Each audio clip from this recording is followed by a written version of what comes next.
They're the fastest road cars on the planet. Every make and model you've ever dreamt of is right here.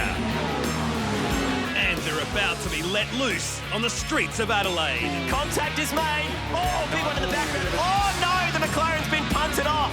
This is round one of the Australian GT Championship. Hi everyone and welcome to Adelaide's famed Parkland Circuit for the first round of the Australian GT Championship. The track that was well accustomed to the sound of Ferraris and McLarens back in the 80s and 90s will again hear those beautiful tones this weekend. But it'll be the road-going cousins of those famous F1 cars of yesteryear that take centre stage. The series is in good health too, with a bumper 32-car field ready for 3 races, including 19 entries in the Top Flight GT Championship class. But it's not just the cars that are of the highest pedigree this weekend. We also have some familiar V8 supercar drivers on the grid as well. So to find out how they line up for 2015, here's Kylie King. This year's GT Championship season opener is a feast for the senses, with a head-turning grid of the latest and most impressive exotic sports cars from 11 manufacturers. With the prestigious makes and models comes some international driving pedigree. Germany's factory Audi star Christopher Mies will partner 2006 champion Greg Crick. I watched some of the races last year already on YouTube and the internet and live stream, and yeah, it's quite competitive. A lot of good drivers, national drivers like Australian drivers, but also from New Zealand, and I think it's coming more and more international, like guys like me coming. Former F1 driver and international GT star Thomas Enge will partner team owner Justin McMillan, who's harked back to his muscle car roots, trading his Lamborghini for a thumping Camaro GT3. It's got a lot of horsepower, a lot of torque. The biggest thing is with the Lamborghini, we just put the foot down on the accelerator and it goes, and it's got aero. This one we have to ease the throttle down, but once that throttle down, it's a lot faster than the Lamborghini. It brakes well, surprisingly, even here at Clipsal, it's braking very, very well. The new McLaren 650S will be in action, driven by Tony Walls. Former champion Clark Quinn is also a fan of the McLaren and will upgrade to the latest model for future rounds, along with Tony Quinn.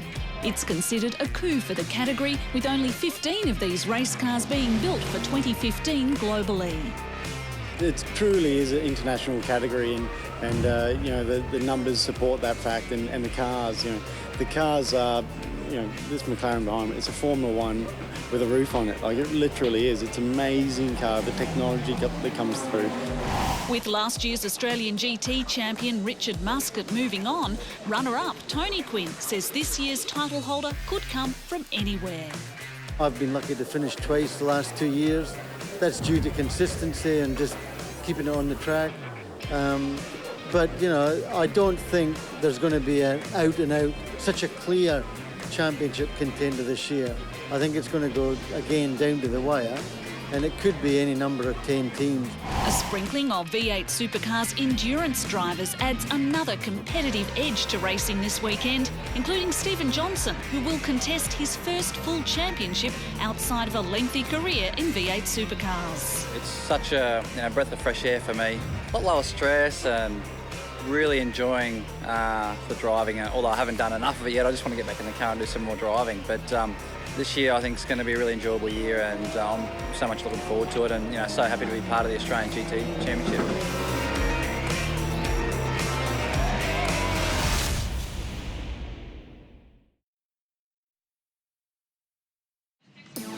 Oh yes, beautiful weather, beautiful cars, and it's always exciting when you get to see the first day of a championship and the first race of a championship. Today we go racing over 30 minutes. Round one of the Australian GT Championship with a Ferrari and an Audi on the front row as well. And a big warm welcome to the 2012 Clipsal 500 champion, Will Davison. You've had a pretty close relationship with a few of these cars, so no doubt very excited about getting into this one. Yeah, absolutely. It's going to be a great race, fascinating battle, varying drivers in some incredible cars, and with the pit stop that they're going to throw into this race, it's some of the differences in stop times it's going to make for a fascinating finish.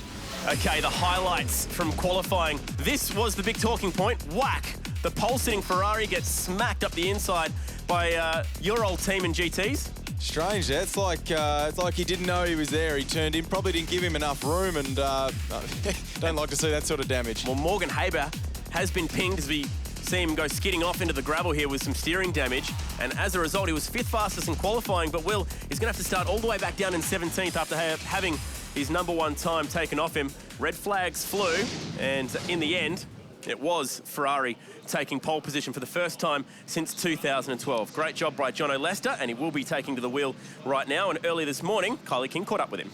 New Zealand driver Jono Lester has put the Ferrari on pole. You're going to show these guys how it's done. That's the intention. It's great to be here. It's fantastic to be on pole position. Bringing a New Zealand team over to Australia, Australian GT, and being on pole, it's fantastic. It justifies the faith our team's put in us, and I just hope that we can finish where we start. Jono Lester, he's so Kiwi, he named his 2 cats Peanut and Whitaker. He also has some interesting fashion tips for you later, Will. The way he's rocking that hat, he will be off the front row, but Will, he has to stop for 57 seconds. With Crick starting alongside him in the Mies car, that'll actually be a difference of, 8 seconds just between those two of the front row. Keep an eye out for Nathan Antunes. He'll be driving that car solo this weekend, and his pit stop time, a whopping 21 seconds less than what Jono Lester will be in the pit lane for. So that's a huge advantage. Yeah, it is a massive advantage. Seeing that Antunes is actually going to be quite close to his pace. Lester's going to want to take off, get a big gap. But if Cricky gets him at the start, he's not easy to pass. So it's going to be good. Look at the list of cars. McLarens, Lamborghinis, Porsches, Audis, Ferrari off the front row. We've got 2 Ginettas, 1 Lotus, and those magnificent Ryder Camaros built in Germany. Big, fat 7.9 litre V8 out of Detroit, powering them around the racetrack. 2 of them out there, and 1 in the hands of Thomas Enger, will be starting out of position 34, sharing that car with Justin McMillan this weekend. And cannot wait to see how those 2 guys go ripping through the field, including Stephen Richards, 3-time Bathurst champ, out of position number 28. It's time for the first race of the championship in 2015. First time since 2012, Ferrari have taken pole. And in this time, it's going to be Jono Lester. Alongside him, a man who's 35 years, he's senior in an Audi, Greg Crick. And away we go, clean start. The front pack go roaring down. Good start by Dean Canto. He looks to the outside of the Audi, aborts the move. Over the curbs goes Crick. And look at the Aston Martin just hounding the back of him. Morgan Haber taking some curbs in the big Mercedes, and Canto's up the inside, and he's aggressive. He wants second. He relegates the Jamak Pem Audi back a spot. Nathan Antunes is looking brave at turn 5. It's not going to happen there, but everyone's ganging up on the 2006 champion, and cold tyres can't get the grip on those Pirellis. The exit of 5, and through 6 we go. Good move by Dean Canto, and Antunes now into turn 7. These guys capitalising on these cold tyres, trying to get through Greg Crick, because they know he's hard to pass when we get going. He's going backwards in a hurry. He started in the front row. He doesn't have the luxury of handing the car over side by side on approach to turn 8. Who's going to give it in? Oh, it's way too close to be doing that on lap 1. And look at this, the McLaren goes defensive to the inside. I think that's Marcus Marshall up the inside in the Porsche. Who's actually a bit of a... Oh, no, the McLaren's been punted off. And that was Barton Moore in a trophy class R8. The McLaren's looking the wrong way. A 2-time event winner at this round is facing oncoming traffic at the hairpin. It was Moore, he clouded in the back of the Sticks Clark Quinn McLaren. And hopefully he can get that car moving, and we won't need a safety car. But exciting first lap. Crazy first lap. That was... Quinn was so preoccupied, worrying about Marcus Marshall up the inside. He's obviously propped a little bit at the apex, and Barton Moyes obviously just got him in the back. Very unfortunate incident. So Jono Lester will lead the first lap home, a standing time of a 1:27.5. He's opened up a 5.5-second gap, which is exactly what he needs right now, because he's going to be in the pit lane longer than anyone else in this race. He needed those guys to battle. You knew that he'd be looking in the mirror going, keep blocking, keep carving up, because he needs a gap at the moment. All right, let's break this down once again. Oof. Well, you can see Bart's very busy pulling off his own manoeuvre up the inside of Greg Crick, so he's completely committed on the brakes up the inside, and when you get Quinn, who's got a car on his inside, he's had to prop more than normal, and there's just nothing he could do there. Pretty standard first lap concertina type incident, but very unfortunate for the McLaren. David Wall running that team. That is a 2-car operation. Richard Gartner driving the Porsche. So that is David Wall of V8 Supercar fame, and also a champion from this category many years ago. The Erebus was flying up the inside of the Ford GT. That was Morgan Haber trying to make up some spots. Here is Barton Moore still circulating, and currently in 6th. And a bit of a queue starting to form behind him, the McPherson Porsche.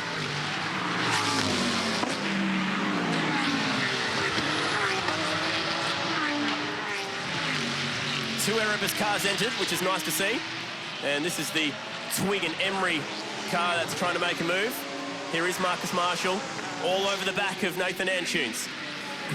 So good to see Marcus back out there racing. He's been out of the saddle for 3 years, and I can't tell you how excited he was to be back behind the wheel of this awesome Porsche this weekend. And he is on the money. He hasn't lost anything being out of the seat. He's pushing Antunes all the way through here, getting more and more confident every lap. And you've got to remember, he's got a pretty handy pit stop time there, which could really see him in good contention. He's actually shaping up as a bit of a dark horse here. He'll be in pit lane for 30 seconds. The car that he's behind, oh no, it's Kevin Weeks in the Superlog GT.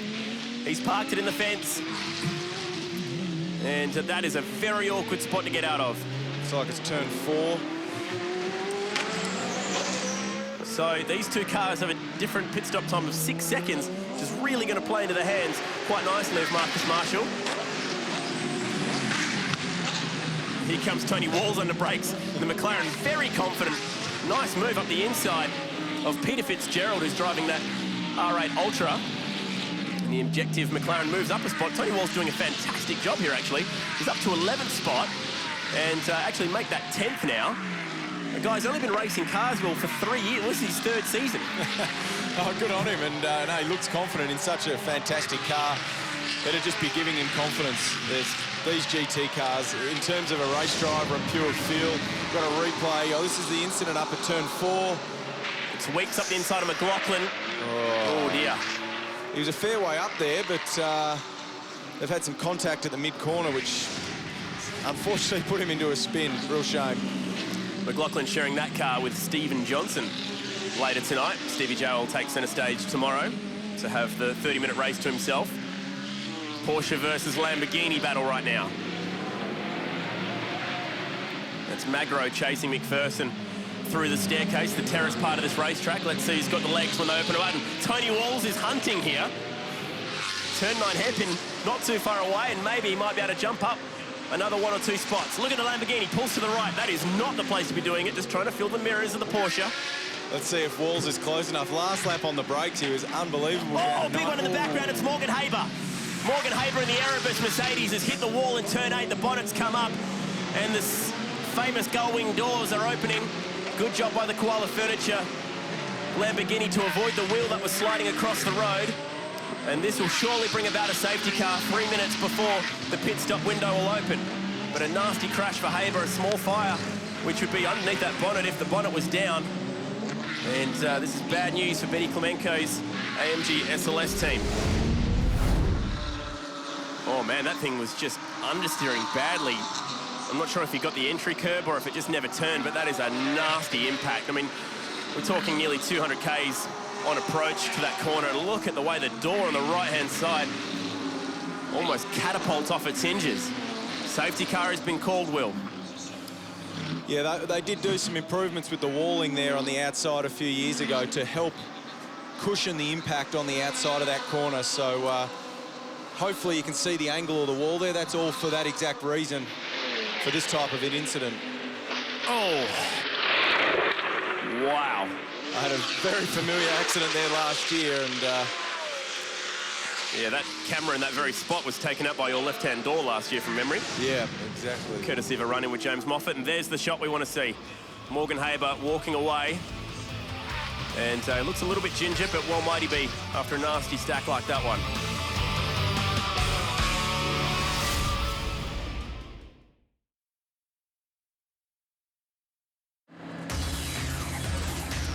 We're 20 seconds away from the pit stop window opening. The field would be crawling around right now. Either way, they're going to pit behind safety car conditions, you'd have to think. And this is bad news for Jono Lester because he has a 57-second pit stop. Dean Canto will have a 3-second better pit stop behind him, but the real winner here is going to be Antunes and Marcus Marshall. Clark Quinn's coming in the McLaren, limping around. There's only one McLaren that isn't carrying any war wounds right now. And one car is going to dive in. It's going to be Dean Canto. The pit stop window, as far as I'm concerned, should be open. It's 10 minutes, 13 seconds gone. The crews are about to get busy, but Canto's the only guy to pit here. And Canto, Antunes, and I think I saw Marshall in at the start of pit lane there. Well, if Jono Lester wasn't in trouble beforehand, he certainly is now. because these guys are just going to be able to catch up to the back of the pack under the safety car and cruise around. There's Barton Moore, who's sharing that car with Greg Taylor this weekend. Taylor out of Carrera Cup. Quite a strange-looking pit stop, isn't it? Going to the stopwatch. Pretty much just the car controller timing away. Here comes the rest of the field in, which is what we expected. There goes Marshall leaving now. Oop, trying to merge in. Thomas Engers picked up 13 spots. In comes the sole remaining Erebus car, which is in the hands of Max Twigg today, former elite class champion in Porsche Carrera Cup, and it is busy down there. Let's check out another replay and how this went down for the stricken Erebus car in real time. It's very dramatic. Man. Don't think I want to watch that too many more times, to be honest. It never gets any better. But very glad to see him out of the car, and it's going to be a pretty damaged car for the team back at Erebus. This must be a helpless feeling. Comes over to Australia with a Kiwi team, takes pole position, opens up a 6-second lead, and then gets relegated to the back of the pack, courtesy of the rule book. That's the way it is in Australian GT racing. And now it's going to be a Mercedes that leads us back to the green flag in the hands of a multiple champion Carrera Cup. It's Max Twigg. He's sharing that car with Jeff Emery later tonight, but right now he needs to get his eyes down and run. The car behind him is a lap down in the hands of Clark Quinn. Barton Moore, who's third on the road, is actually second in the race. Magro gets a great start. He wants a piece of Marcus Marshall on approach to the centre chicane. He's going to back out of that one.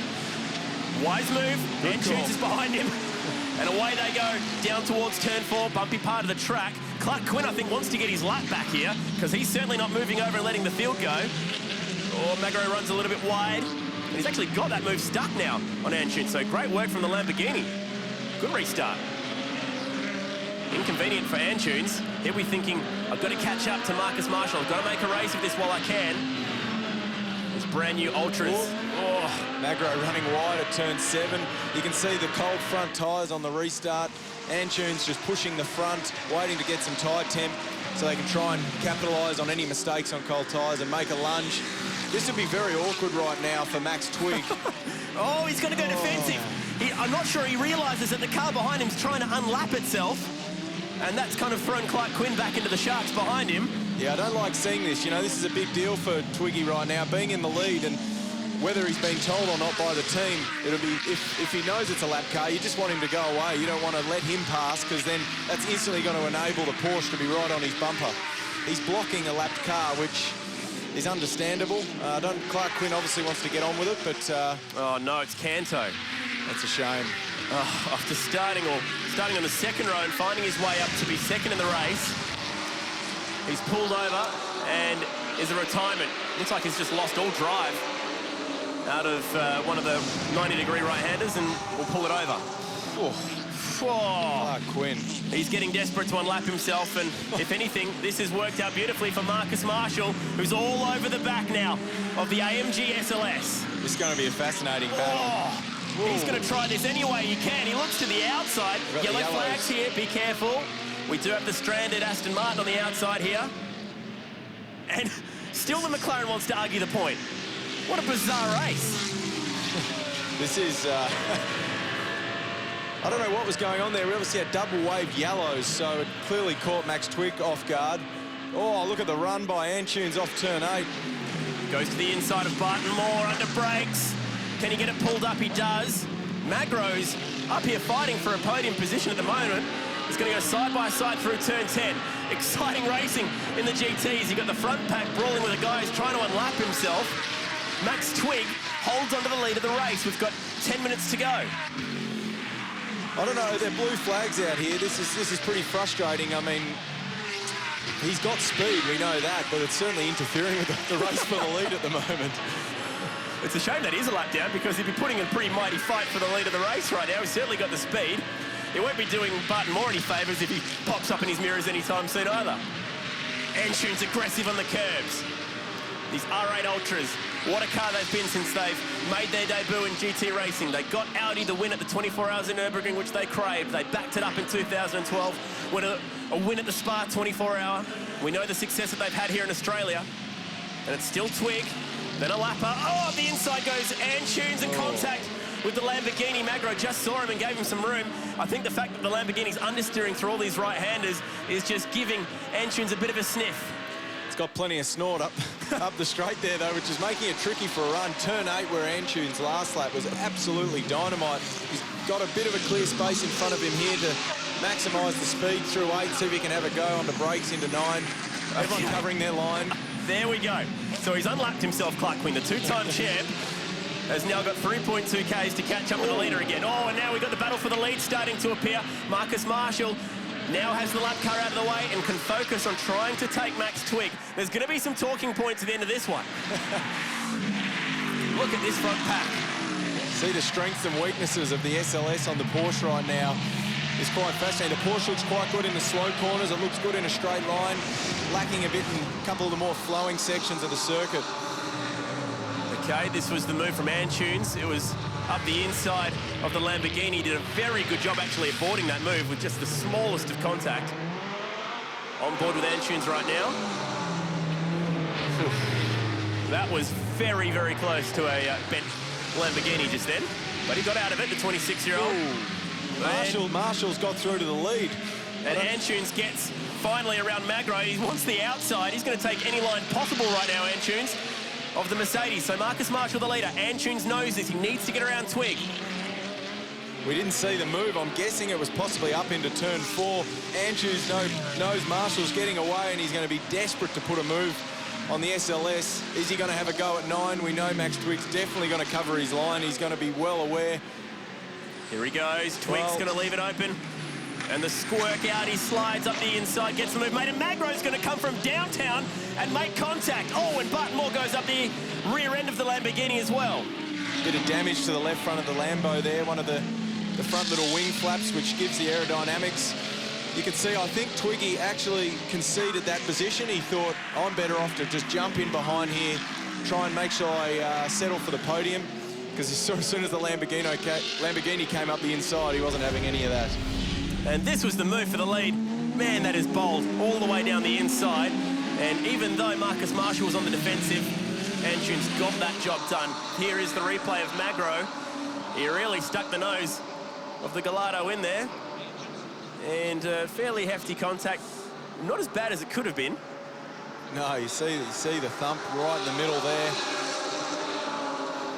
It's one of those Gallardo FL2s built in Germany, believe it or not, although an Italian stallion of great fame. Meanwhile, Jono Lester in the Trask family motorsport car has come screaming up to 11th.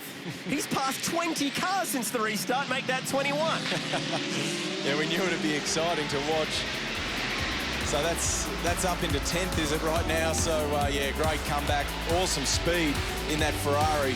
So great driving from Lester. He's on the move. We're going to go to a short ad break. The run to the checkered flag in race 1 coming up after this.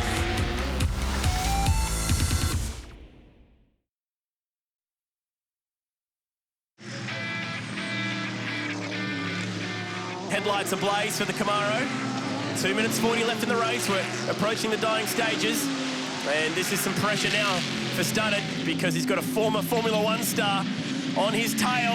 The Camaro under brakes. Studdard sees him coming and lets the N Motorsport Interloi Camaro past. Now to be the Fastway Porsche, that's also one to watch in all of this.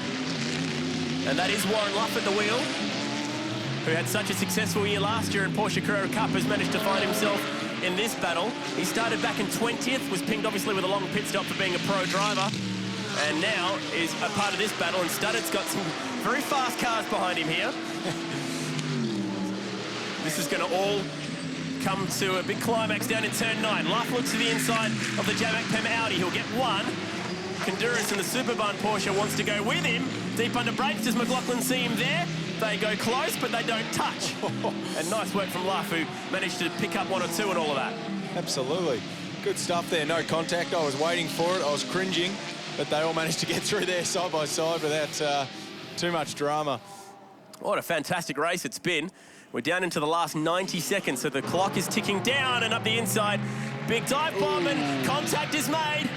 And around goes the 21 Porsche, and McLaughlin takes evasive action in the Jamac Pem Audi, and that'll send him back 2 or 3 spots. Disappointing and started, we said he was going to be busy with all the fast cars behind him, and that was the result. Race for the lead, and Antunes up the inside, catches Marcus Marshall out and gets the move made under brakes down to turn 9. And great stuff from Antunes. He's roared his way past 3 or 4 cars to take the lead in the dying stages of this race. He was hunting down the leader, so close to the outside wall at 11. What a race this has been with multiple changes for the lead. Look at the flashes. They're coming up to some slower cars. There's going to be 1 lap to go. Oh, Marcus Marshall, he's not going to want to give up a race win. He's got to sniff at it. So this traffic's going to play a huge part on this battle on the last lap. Okay, lap car approaching. It's Ben Fosel, former challenge class champion. He's got his mirrors full of the leaders. Look out to the inside goes the Audi of Antunes. This might work out nicely for Marshall. Can't quite get an advantage out of it. Oh, Antunes. Oh, he's deep. He's very deep. Way too deep. Oh, this might just be the last lap as we're ticking down to the last 10, 12 seconds of the race. Lucky these things have got ABS, I tell you, because over the bumps there, the ABS would have been working overtime, and without the ABS, that would have been a locked wheel and straight up the escape road.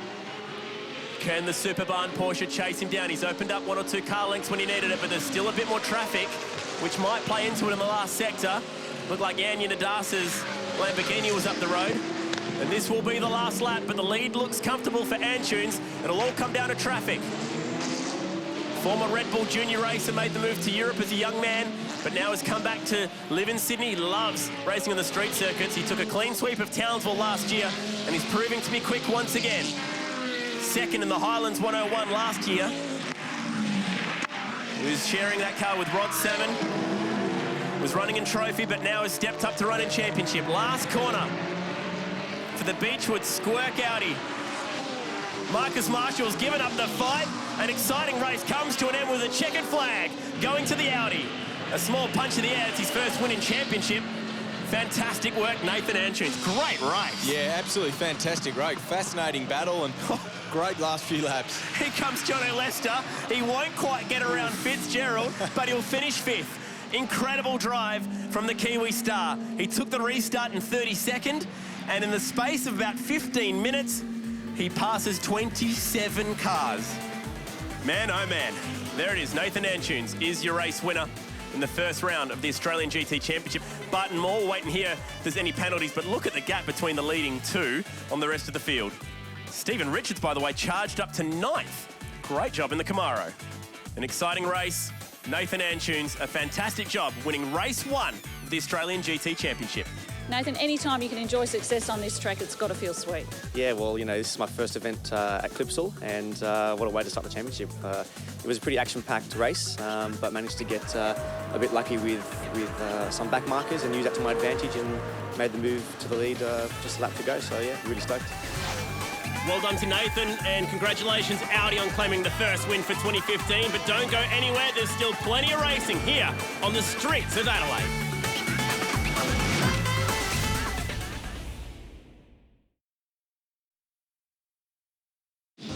The Australian GT Championship has put on a couple of stunning races so far this weekend, and I've got Warren Luff, who's been a part of the racing in the GT Championship, but now, courtesy of the rule book, you're going to be sitting here alongside me for this one. Thanks, mate. Yeah, look, it's great to be able to sit up here and actually watch some of the action. Let's find out how we've got to this point so far, including last night's 1 hour, which was dominated by Nathan Antunes off the front row, but there was plenty of action, including this guy, Christopher Mees, ripping through the field early on. What a great race Mees and Antunes put on at the front. They avoided contact there, courtesy of Mees backing off the throttle.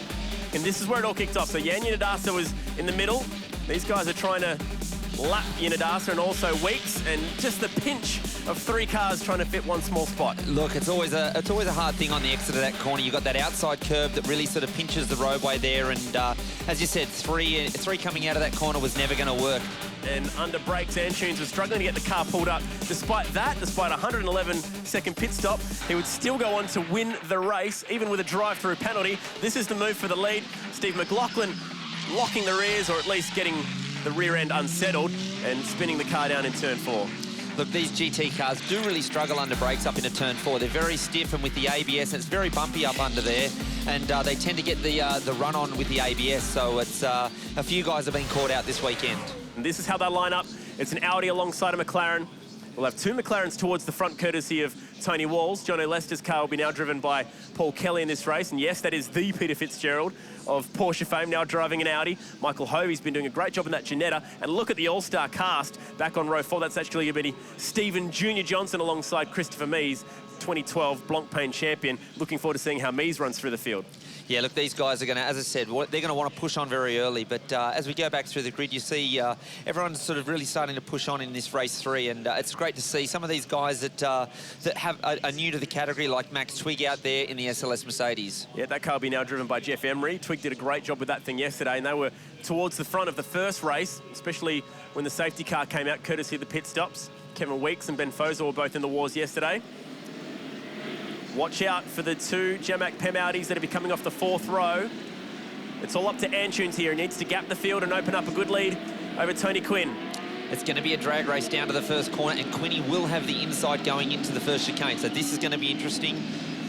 Gee, a bit of an ugly start, this one, for a rolling start, though. Formation was much cleaner with the whole field banked up on the approach to the green flag. Are we going to get a green flag? We do. The race will be on. And away goes Antunes. Tony Quinn, second in the championship last year, will be up the inside. Is he going to be brave enough to go there? No. Oh, Antunes goes barreling over the curbs, and Paul Kelly hard into the fence. And the Ferrari gets cleaned up by the 650S as well. A massive pile-up in the centre chicane. Hovey's Ginetta's in there. The second of the Ferraris is involved as well. Steve Johnson's in there as well. Tony Walls in the McLaren. Paul Kelly came bouncing over the curbs, went hard into the fence, came back onto the track, had a nasty impact with a few cars. Thankfully, Kelly's out of his Ferrari.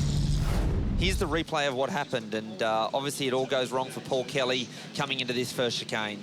Cold tyres, the upset with the balance of the car when it comes off the curbs. It's probably what caused this one. Antunes was being courteous and trying to give Tony Quinn some room. Quinn was also being courteous and taking the inside curb, desperate to not run into each other.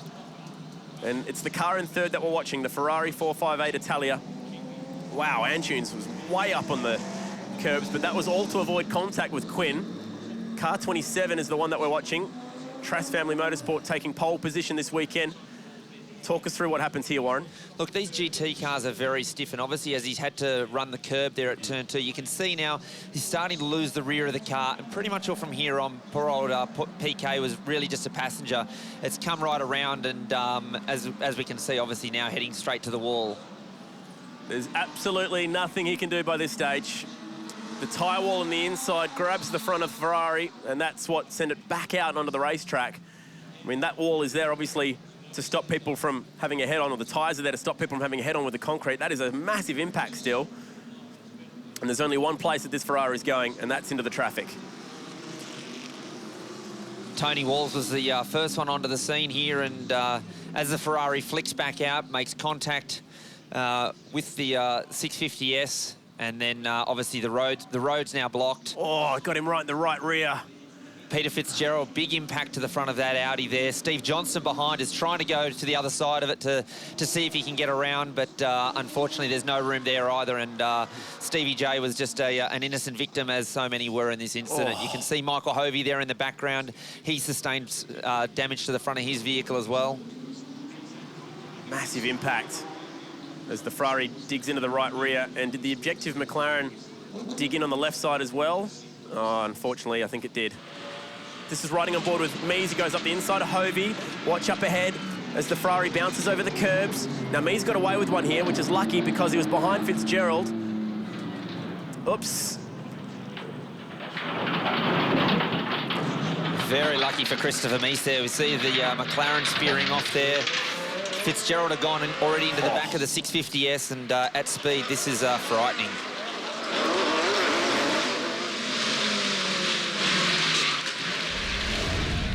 And the pit stop window opens. You would obviously take it behind the safety car, but this is going to cost Antunes the lead here. And looking at this, trying to find who might be the big gain out of all of this. Maybe John Goodacre's going to resume the lead here. Yep.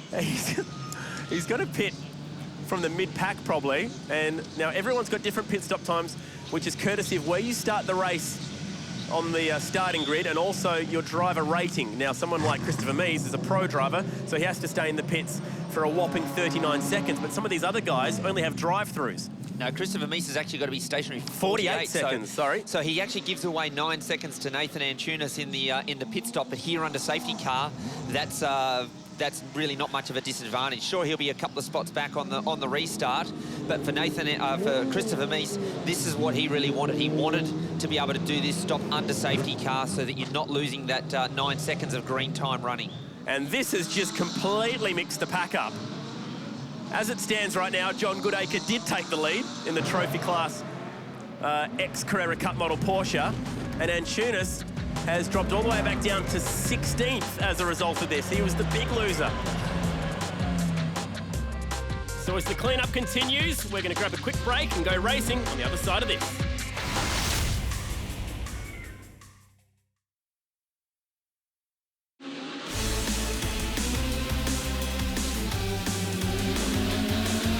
We're back with the restart for Australian GT Championship, and the fast guys are charging through, including Antunes is following the back of a Lamborghini. And this is essentially, Warren, sprint race, and this is the battle for the lead. Richard Gardner driving for David Wall Racing to the inside. Theo Konduras, who started back in the mid-pack behind John Goodacre, now gets to the lead. Yeah, as you said, this is going to be a sprint race for the flag, and it's going to be interesting to see what happens from here, because unfortunately, Nathan Antunes and Christopher Mies are finding themselves bogged back down in the pack, and the field didn't really sort of keep together on that restart, so they're all sort of stretched out. So I really think probably Theo Konduras and Jeff Emery are the two in the box seat here. And Tony Quinn, he's charging his way through. Jan Ginadassa there making way, which is nice to see. Well, Quinn's already around the big thumping Mercedes of Emery, so this is probably quite telling. They've got past Ginadassa's trophy class Lamborghini. We've got a trophy class from a challenge class from a championship class car, so all three are ripping through the field here. Tony Quinn's on a mission, and this Lotus is actually a lap down, courtesy of all the dramas that have been going on. So O'Connor steers out of the way, and through goes Tony Quinn, who's looking very nice here. And somewhere up there in the background, you can see the blue lights of Nathan Antunes charging through the field. And obviously, look, he's got a championship to think about now. He's had 2 race wins. He doesn't want to do anything silly in the remaining 10 minutes of this race. He's seen his teammate get taken out in a first corner crash, and he just really needs to think about staying out of trouble and getting some good points. Well, it looks like it might actually get reduced even further. 2 minutes 50 left, and this is why Quinn needs to charge right now. They'll be on the radio telling him, push, push, push. You need to pass some people. He goes to the right-hand side of a couple of David Wall Racing cars. One's an Audi, one's a Porsche. Gardner's not going to make it easy for him. That's for second outright at the moment. Having said that, though, Quinn is first in class in GT Championship, and Antunes is coming as well. He's back there in 8th outright, trying to pick his way through the traffic. That's a tough spot to make a move stick, but he does it. Danny Studdard lets him through. Theo Konduras' team will be on the radio trying to sort of guide and coach him around and let him know that there's only a couple of laps left of racing in this race. He needs to get his head down and get out of there, because obviously he's now got Tony Quinn in his mirrors, and Tony Quinn is on a charge. Further back, here is Antunes, who's going to be absolutely charging. He's got about maybe 2 laps at most to pick off the better part of 7 cars. Oh, a little bit of a wiggle too through the centre chicane. Some of the dust flicks up from where the cleanup was. He's on the outside, and he goes deep under brakes. He's run off a few times down there. He goes around the outside of the Erebus Merc while he's at it. Great move. He picks up 2 on the outside. Ginadassa's next. He goes up the inside of him.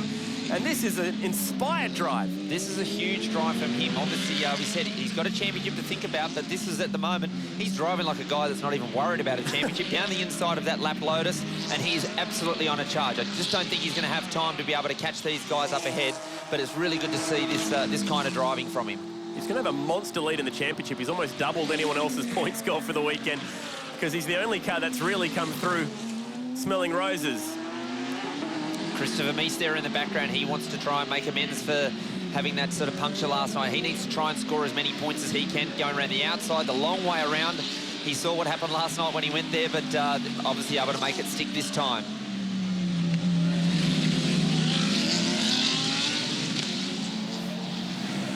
And Antunes now will be up behind Richard Gardner. Under brakes at turn 14. He's very sure on himself right now.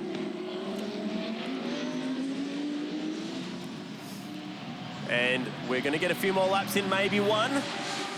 Never really know with the timed race. It's kind of a surprise finish. He's 7 seconds behind Tony Quinn at this point in time, so you'd have to say in this short period of time left that there's no more time to be gained, but here's the race lead. And we're being told this will be the last lap, so Quinn has to make it stick.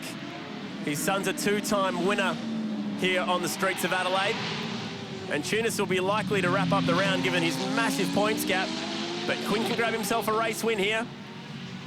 He's first in class, but he wants to be first outright, and it's a trophy Porsche that lies in the way. He's just got to be patient. Turn 9's the obvious spot. Yeah, the ABS advantage of the McLaren is going to be a huge thing down here. It should be an easy pass. Depends how sort of defensive Theo wants to go. Tony goes to the inside and, yeah, quite easy.